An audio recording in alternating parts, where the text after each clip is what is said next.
Published in 1972, Anti-Oedipus was the first product of the collaboration between philosopher Gilles Deleuze and militant anti-psychiatrist Pierre-Felix Guattari.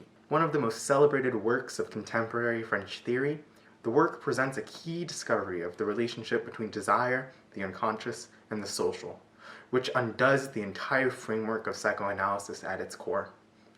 In today's video, I will be discussing the final chapter of this text, titled The Introduction to Schizoanalysis. In this chapter, we are initially confronted with an infinite regression from which psychoanalysis extracts itself, that of the relationship of the father and the child in the case of Oedipus.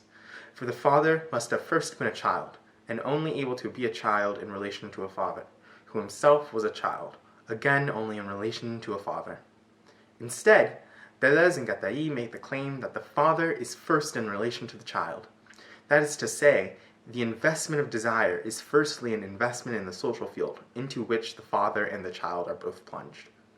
From here, three conclusions follow. Firstly, and this is not to repeat myself, but the father is first in relation to the child. As they say, the paranoiac father Oedipalizes the son.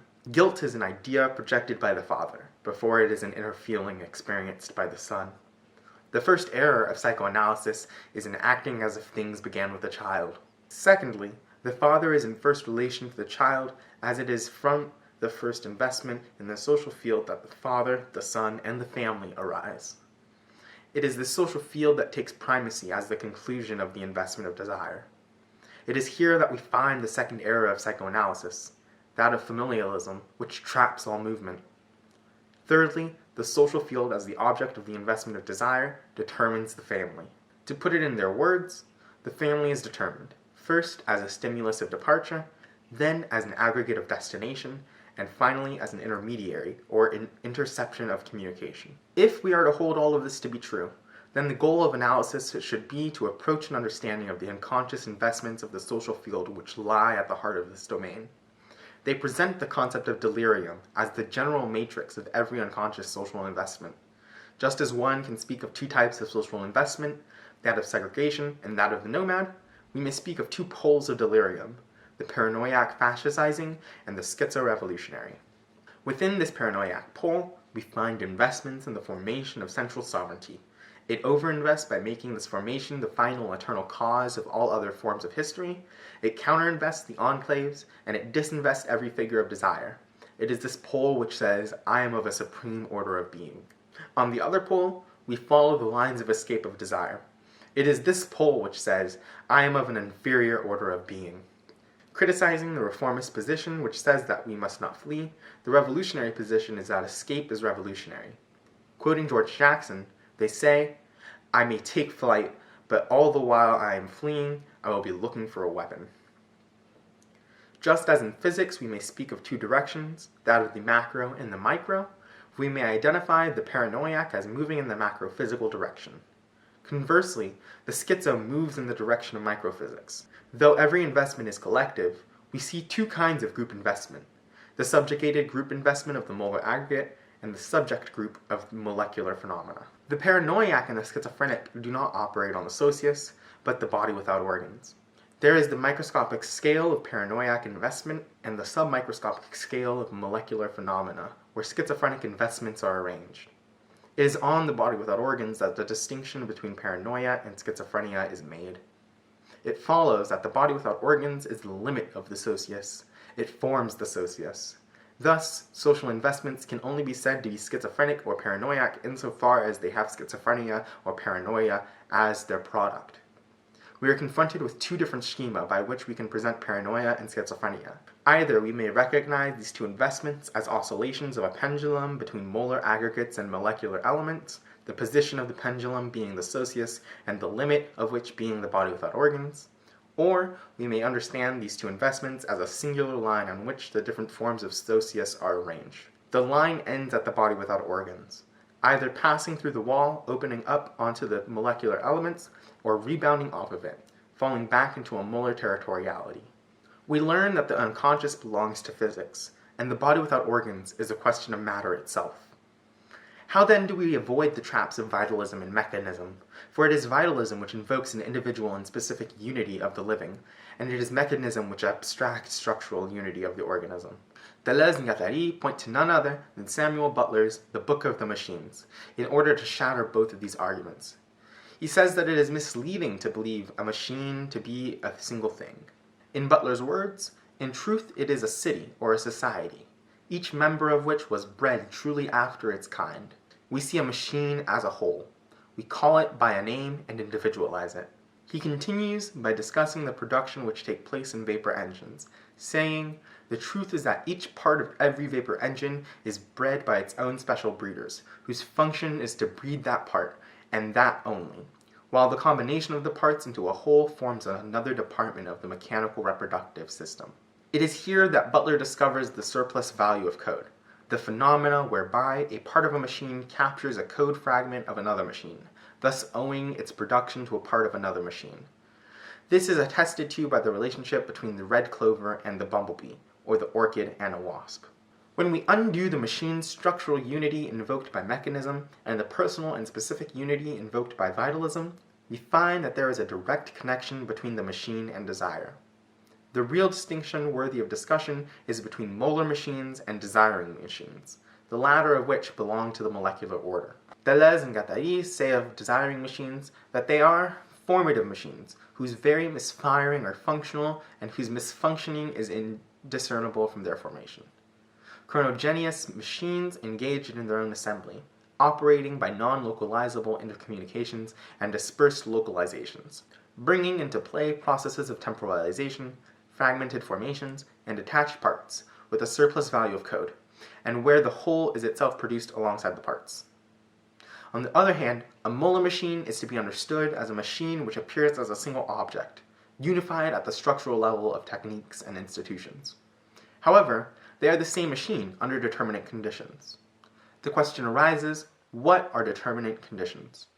Deleuze and Guattari respond, by determinate conditions, we mean those statistical forms into which the machines enter as so many stable forms, unifying, structuring, and proceeding by means of large, heavy aggregates. The selective pressures that group the parts retain some of them and exclude others, organizing the crowds. What we find is that within both the molar and desiring machines, we are dealing with the same machine. However, it is within a different regime. It is important to note that it is only within the molar machine that we find signification, as they do not imply functionalism. That is to say, they are not produced in the same way that they function. On the other hand, functionalism exists for desiring machines, as they are asignifying, which is to say, they are produced in the same way they function. Their use and assembly are one and the same. In a lesson from molecular biology, we learn that it is not protein which is reproduced, but DNA. Protein serves as a unit of production and a product itself. Proteins constitute the unconscious's autopoiesis. Speaking of proteins, they say that they are the ultimate molecular elements in the arrangement of the desiring machines and the syntheses of desire. It is this auto-production of the unconscious which attests to the independence of sexuality from familial generations. What then do we make of the libido? Deleuze and Guattari respond that the libido is the specific energy of the desiring machine, whose transformations should never be understood as desexualizations or sublimations. They say the libido as sexual energy is the direct investment of masses, of large aggregates, and of social and organic fields. We find sexuality everywhere there are machines. Deleuze and Guattari list a host of different examples of this, namely the way a bureaucrat handles his records, a judge administers justice, a businessman causes money to circulate, the way in which the bourgeoisie fucks the proletariat, and so on. Continuing, they speak of the ways in which Hitler, flags, nations, armies, and banks arouse people.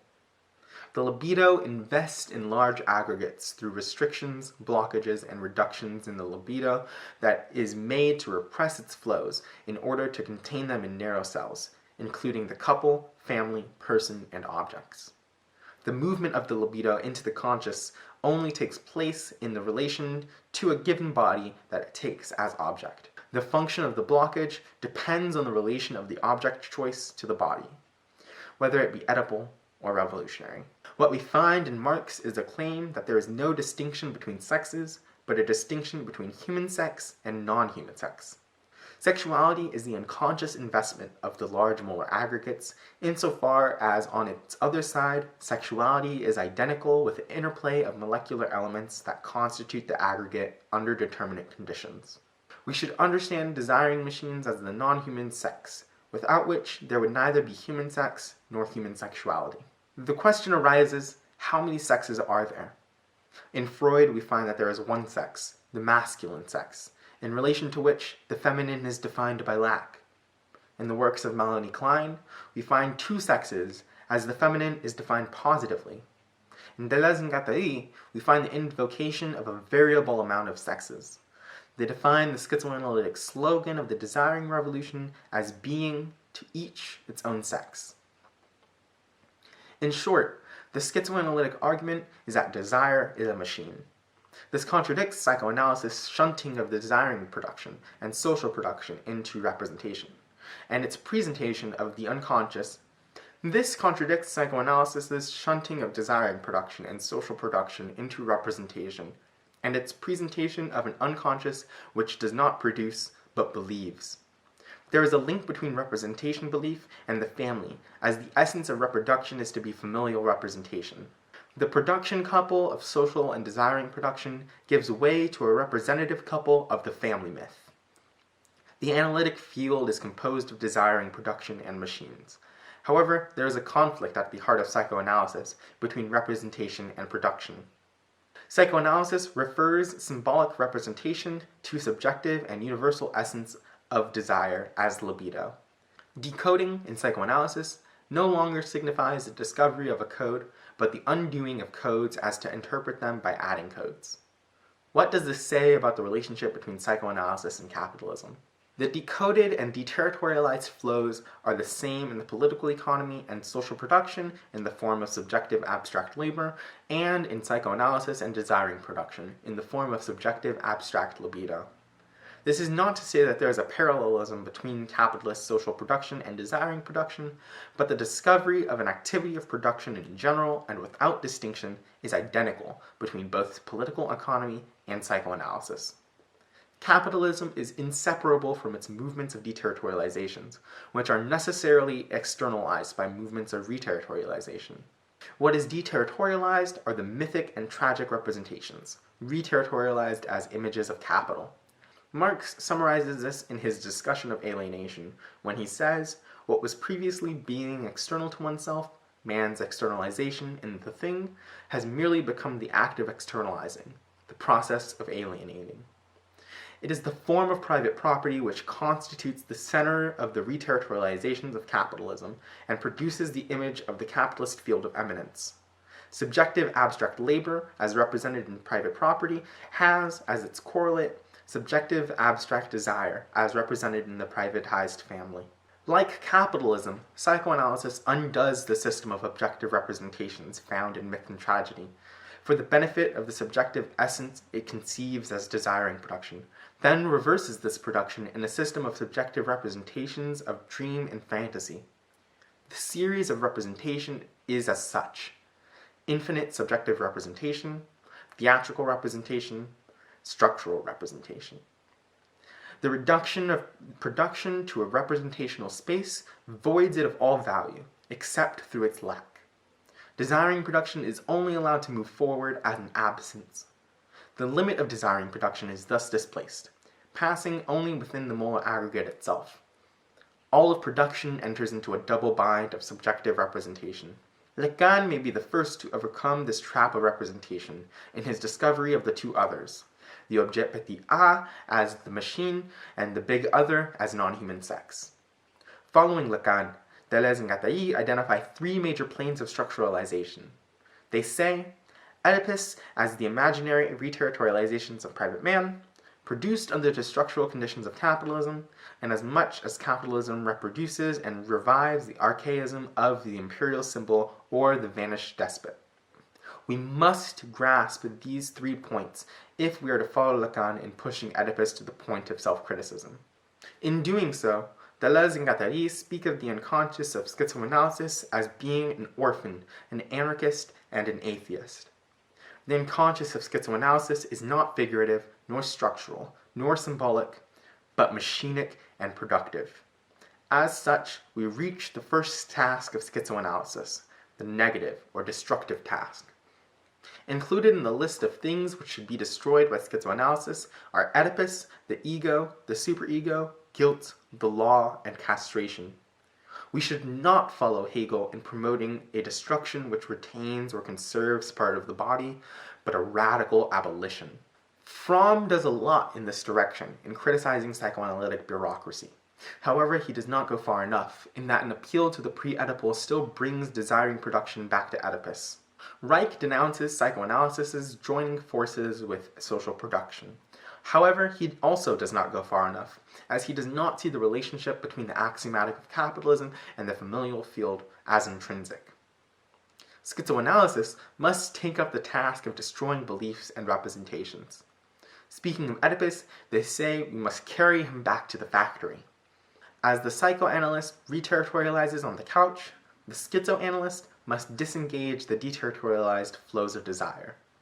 Following Lacan, they say, you will not have reached the ultimate and irreducible terms of the unconscious so long as you find or restore a link between two elements. Returning to the two poles of delirium, we must view the opposition between paranoia and schizophrenia in a new light. Perversion, being understood as reterritorialization, is also opposed to schizophrenic delirium. Here, they make a claim that I have not been convinced is true, that every deterritorialization is necessarily followed by a reterritorialization, whether it be global or local, and that we may only understand deterritorialization in relation to the reterritorializations which follow it. Continuing, they summarize the distinction between psychoanalysis and schizoanalysis succinctly, in saying, psychoanalysis settles on the imaginary and structural representatives of reterritorialization, while schizoanalysis follows the machinic indices of deterritorialization. They claim what can save us from the reterritorializations of psychoanalysis is an effective politicization of psychiatry. Crediting R.D. Laing and David Cooper's anti-psychiatry as moving in this direction, though not going far enough, they answer the question, what does anti-psychiatric praxis look like in two parts? Firstly, we must undo all the reterritorializations which transform madness into mental illness. Secondly, we must liberate the flows of labor and desire in their movements of deterritorialization. They argue that one can never go far enough in the direction of deterritorialization. To accelerate or complete the process, as many accelerationists wrongfully claim to be doing, they describe a world created in its undoing by deterritorialization. It is in this world that the revolutionary machine, the artistic machine, the scientific machine, and the schizoanalytic machine become parts and pieces of one another.